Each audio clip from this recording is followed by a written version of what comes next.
2024 was declared the year of the dragon's war with the woman, and it truly was.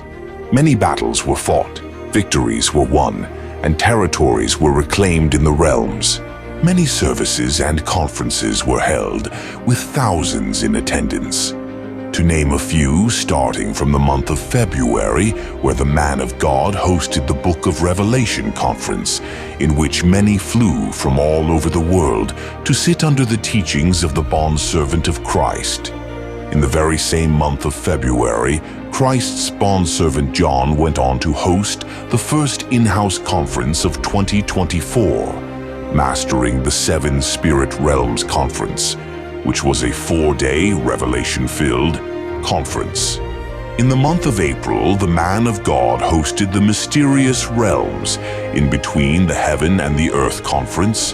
This was a 4-day conference where the Man of God expanded on the powers in the realms, warfare in the realms, and how to regain territories in the heavenly places. We also roared in the atmosphere in each of these conferences, as it is the year of the dragon's war against the woman. In the month of June, the return of the Sixth Conference was hosted.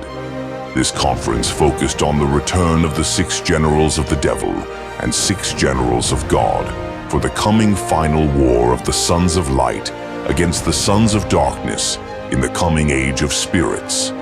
In the month of July, the Spirit Realms Conference was held. This was a 3-day conference where Christ's bondservant John focused on the immortality of the human body and getting our neurons and frequencies back in alignment, and the emergence of the sons of God for the final war coming.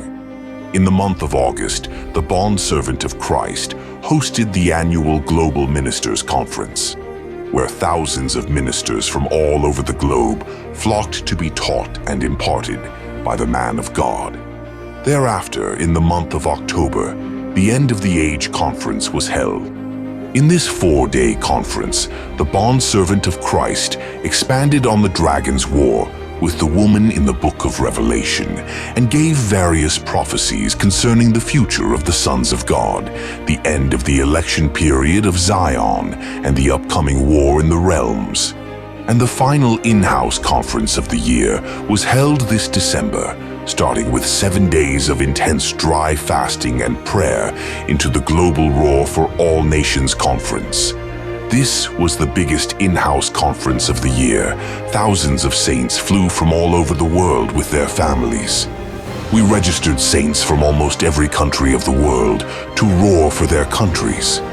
This particular conference week was then sealed with the baptism unto immortality, which was held the very next day, where Christ's bondservant John baptized a staggering number of over 2,000 saints.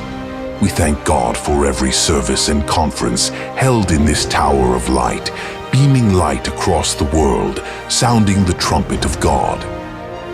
During the year, the Man of God traveled to 4 different nations across the world, held discipleship classes, supernatural business link classes, partnership meetings, including a partnership dinner, and the first ever Roar Center class. The countries that the bondservant of Christ held conferences in are the Abuja, Nigeria conference in January, the New York conference in the month of May, where the Man of God was awarded a special holiday, Pastor John Anosike Day, for his tireless and never-ending labor by the mayor of Buffalo City, New York.